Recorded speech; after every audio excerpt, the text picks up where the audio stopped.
नमस्कार, आप देख रहे हैं KTR वॉइस। अब शुरू करते हैं आज की दिन भर की बड़ी खबरें एक खबरों की बुलेटिन में। डमोली खुर्द को रोडवेज की मिली सौगात, साधारण व एक्सप्रेस बसों का होगा स्टॉपेज। ग्रामीण क्षेत्र के लोगों के लिए एक बड़ी राहत की खबर है। राजस्थान रोडवेज प्रशासन ने सिंगाना क्षेत्र के डमोली खुर्द गांव को बस स्टॉपेज की सौगात दी। अब साधारण व एक्सप्रेस बसें गांव के मुख्य बस स्टैंड पर रुकेगी। इस निर्णय से डमोली खुर्द सहित आसपास के कई गांवों के लोगों को सीधा लाभ मिलेगा। पहले लोगों को रोडवेज बस पकड़ने के लिए दूर स्थित स्टॉपेज तक जाना पड़ता था, जिससे समय और अतिरिक्त खर्च दोनों समस्या आती थी। गांव में बस स्टॉपेज की मांग लंबे समय से उठ रही थी। हाल ही में वार्ड नंबर 26 जिला परिषद सदस्य तारावती शर्मा, डॉक्टर राजेंद्र व एडवोकेट अनिल शर्मा के इस मुद्दे को गंभीरता से उठाते हुए राजस्थान सरकार के परिवहन मंत्री प्रेमचंद बेरवा को ज्ञापन सौंपा। ग्रामीणों की सुविधा को देखते हुए मंत्री ने सकारात्मक पहल करते हुए डमोली खुर्द बस स्टैंड पर साधारण व एक्सप्रेस बसों के ठहराव की स्वीकृति प्रदान की। ग्रामीणों ने इस फैसले पर खुशी जाहिर करते हुए कहा कि अब उन्हें सीधा बस कनेक्शन मिलेगा, जिससे शिक्षा, रोजगार, स्वास्थ्य सेवाएं, अन्य कार्यों के लिए जिला मुख्यालय व अन्य बड़े शहरों तक आसानी होगी पहुंचने पर। गांव में बस स्टॉपेज शुरू होने से खेतड़ी, सिंगाना और चिड़ावा क्षेत्र के कई कस्बों डाणियों को भी अप्रत्यक्ष लाभ होगा। स्थानीय लोगों ने इस पहल के लिए परिवहन मंत्री सहित जनप्रतिनिधियों का आभार जताया। दुकानदार सावंतराम हलवाई, कैलाश स्वामी, रवि मेहता, साजूराम शर्मा ने भी खुशी जाहिर की।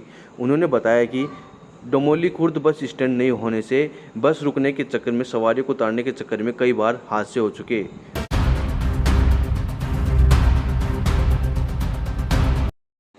पचेरीकला थाना क्षेत्र के लांबी अहिर गांव के तिबारे में शव को लेकर पुलिस ने बड़ा खुलासा कर दिया।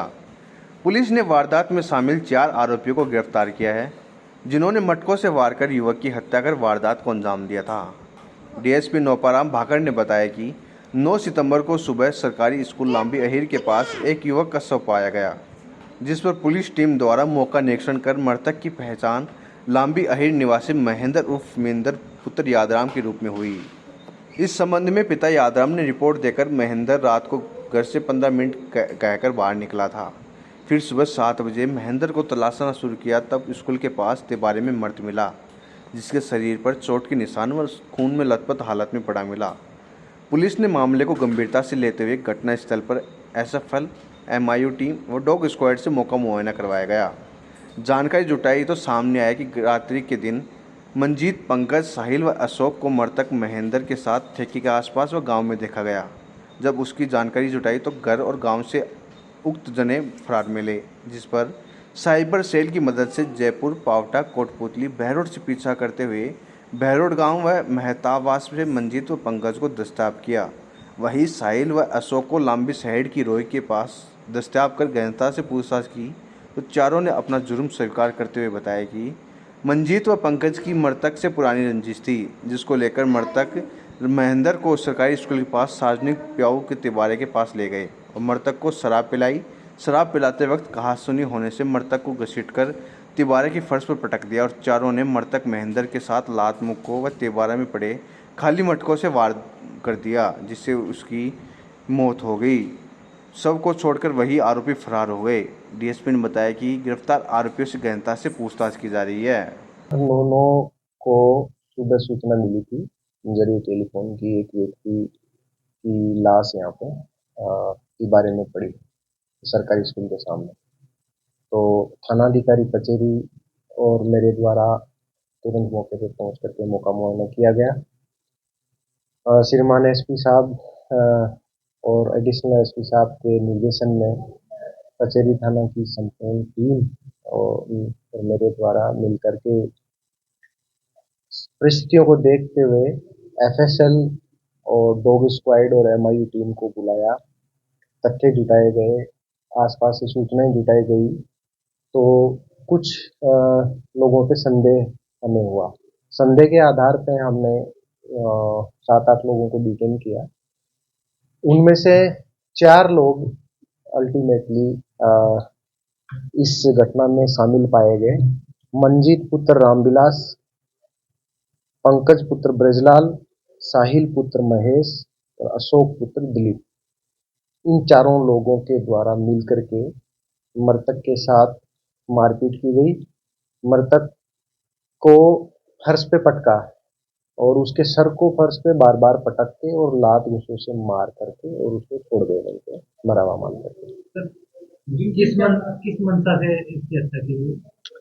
इसमें ये पाया गया है कि जो ये आरोपी है इनमें से मंजीत और पंकज, इन दोनों की इससे महेंद्र की जो मृतक है इसकी रंजिश थी। इसमें पंकज की माँ के साथ ये महेंद्र ने पहले कोई बलात्कार किया था तो उसका मुकदमे में ये जेल में भी रह करके आया।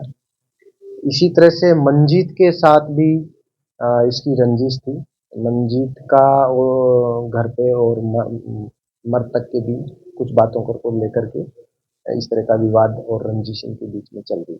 इसी बात को लेकर के इन्होंने पहले शराब पी और शराब के नशे में इन्होंने ये घटना को अंजाम दिया।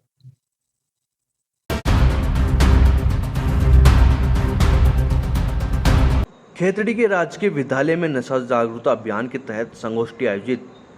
पुलिस अधीक्षक झुंझुनू ब्रजेश ज्योति उपाध्याय द्वारा जिले में चलाए गए नशा जागरूकता अभियान को लेकर राजकीय जयसिंह उच्च माध्यमिक विद्यालय में तत्वाधान में नशा मुक्ति जागरूकता संगोष्ठी का आयोजन हुआ।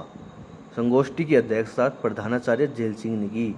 इस मौके पर अपने संबोधन में मुख्य वक्ता थाना अधिकारी कैलाश चंद्र शर्मा ने विस्तार से छात्रों को नशे में होने वाले नुकसान की जानकारी देते हुए कहा कि वर्तमान समय स्कूल अपने जीवन की दिशा निर्धारित करता है। छात्र अपने एकमात्र लक्ष्य पढ़ाई में ध्यान रखते हुए माता पिता का सपना साकार करे। संगोष्ठी का संचालन रमाकांत वर्मा ने किया। इस मौके पर संगोष्ठी में विद्यालय के छात्र छात्राएं व समस्त स्टाफ मौजूद रहा।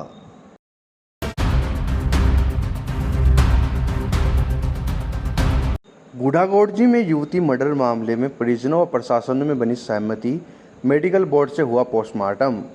झुंझुनू जिले के गुढ़ागोड़जी क्षेत्र की कनिका की ढाणी में 19 वर्षीय युवती टीना मेघवाल की हत्या प्रशासन और परिजनों में सहमति बन गई।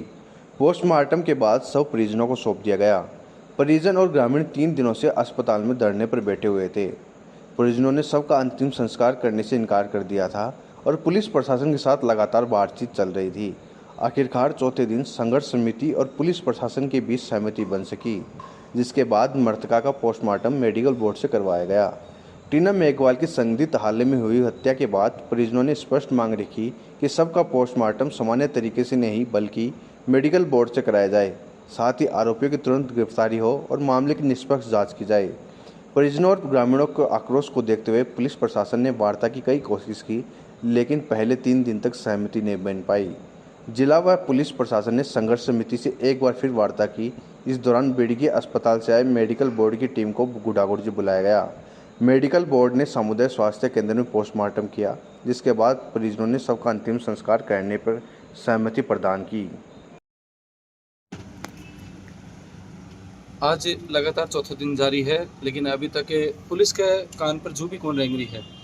अब कथे तक यह सत्य है कि पुलिस का कान पर जू क्यों कौन रेंग रही, तो उसका एक ऊपर पुलिस पूर्व प्रशासन पावर है, उसका कोई बड़ा अधिकारी को पावर है या फिर कोई विधायक को पावर है या जो भी है। लेकिन अगर इस तरीका में पावर रही हो तो आमजन को क्या है?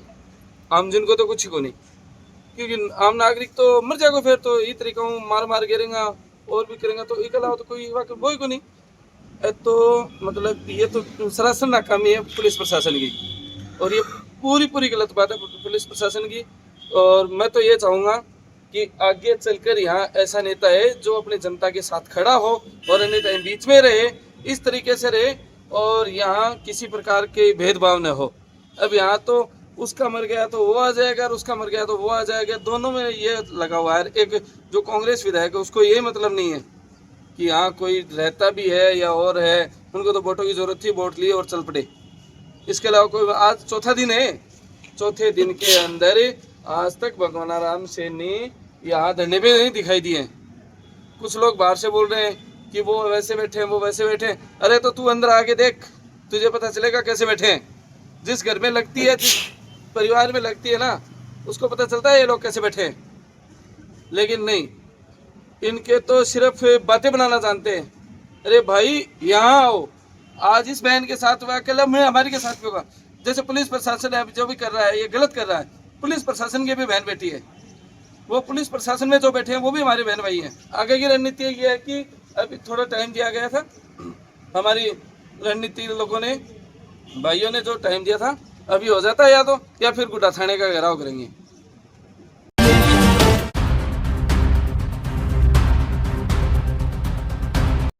झुंझुनू पुलिस ने थाना स्तर पर आयोजित किया नशा मुक्ति समाज के लिए एंटी ड्रग्स जागरूकता कार्यक्रम। जिले में नशा मुक्ति समाज की दिशा में जागरूकता फैलाने के उद्देश्य से झुंझुनू पुलिस ने थाना स्तर पर विशेष एंटी ड्रग्स जागरूकता कार्यक्रम आयोजित किया, जिसमें अगले वर्ष सरदार वल्लभ भाई पटेल की 150वीं जयंती पर उन्हें श्रद्धांजलि देने और पुलिस तथा नागरिकों के बीच जन जागरूकता बढ़ाने पर जोर दिया गया। पुलिस अधिकारियों ने आम जनता युवाओं से सीधे संवाद कर मादक पदार्थों के दुष्प्रभावों के बारे में जानकारी दी। इसके साथ ही स्कूलों, कॉलेजों और गांवों में जागरूकता शिविर भी आयोजित किए गए। अभियान के दौरान पोस्टर, बैनर और वॉल पेंटिंग के माध्यम से लोगों को नशे के हानिकारक प्रभावों के बारे में अवगत कराया गया। युवाओं को सकारात्मक गतिविधियों में शामिल होने के लिए प्रेरित किया गया।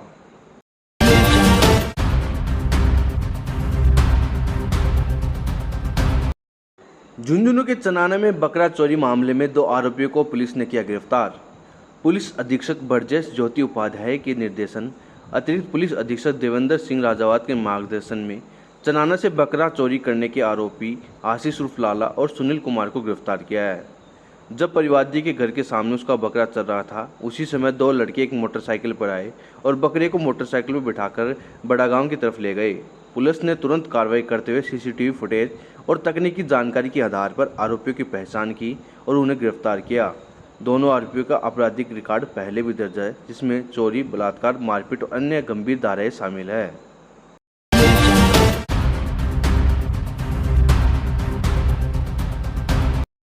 नवलगढ़ पुलिस को मिली बड़ी सफलता। दुष्कर्म के मामले में 7 साल से फरार 5000 का इनामी आरोपी गिरफ्तार। झुंझुनू के नवलगढ़ थाना पुलिस ने दुष्कर्म के मामले में 7 साल से फरार चल रहे स्थायी वारंटी और 5000 के इनामी आरोपी को मध्य प्रदेश के उज्जैन से गिरफ्तार किया है। आरोपी नरेंद्र सांगदिया, जाति धोबी, निवासी अकरेला, जिला झालावाड़ का है।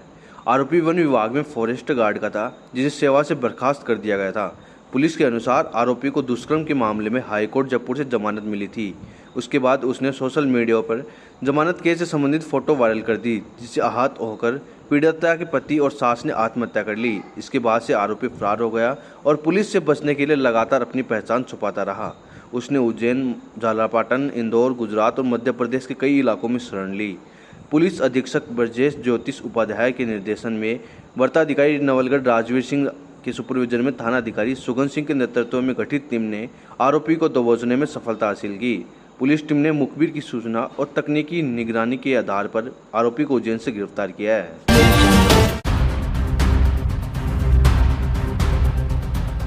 सिंघाना पुलिस ने फर्जी दस्तावेज बनाकर बिजली कनेक्शन लेने वाले आरोपी को किया गिरफ्तार। सिंघाना थाना पुलिस ने 2 साल से अधिक समय में फर्जी और कुटरचित दस्तावेज तैयार कर बिजली कनेक्शन लेने वाले आरोपी को गिरफ्तार करने में सफलता हासिल की।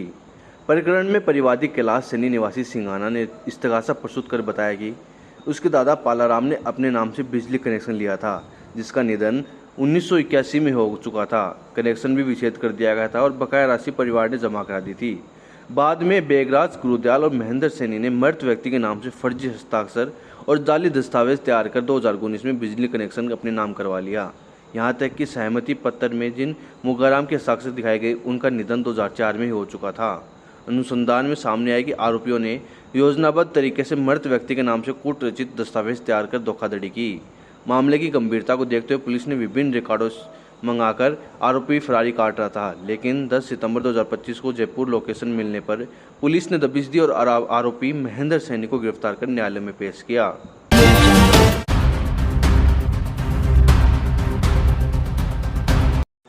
झुंझुनू जिले में जिला सहकारी विकास समिति की हुई बैठक। जिला सहकारी विकास समिति की बैठक गुरुवार को कलेक्टर सभागार में जिला कलेक्टर डॉक्टर अरुण गर्ग की अध्यक्षता में आयोजित हुई। बैठक में ग्राम सेवा सहकारी समितियों ने कंप्यूटराइजेशन, नई जीएसएस के गठन, अन्न भंडारण के लिए गोदाम निर्माण, ग्राम सेवा सहकारी समितियों द्वारा ग्राहक सेवा केंद्र व ई मित्र के संचालन, नए किसान संगठन को समेत विभिन्न बिंदुओं पर विस्तार से समीक्षा हुई। सरकारी समितियों की उप रजिस्ट्रार विभाग खेतान ने जिले में हुए विभिन्न कार्यों व प्रगति के बारे में जानकारी दी। बैठक में एडीएम अजय कुमार आर्य, सीसीबी अधिकारी सुमन चाहत, जिला परिषद एक्शन महेंद्र धनखड़, जिला संपर्क अधिकारी हिमांशु सिंह, पशुपालन विभाग के डॉक्टर मुकेश समेत अधिकारीगण मौजूद रहे।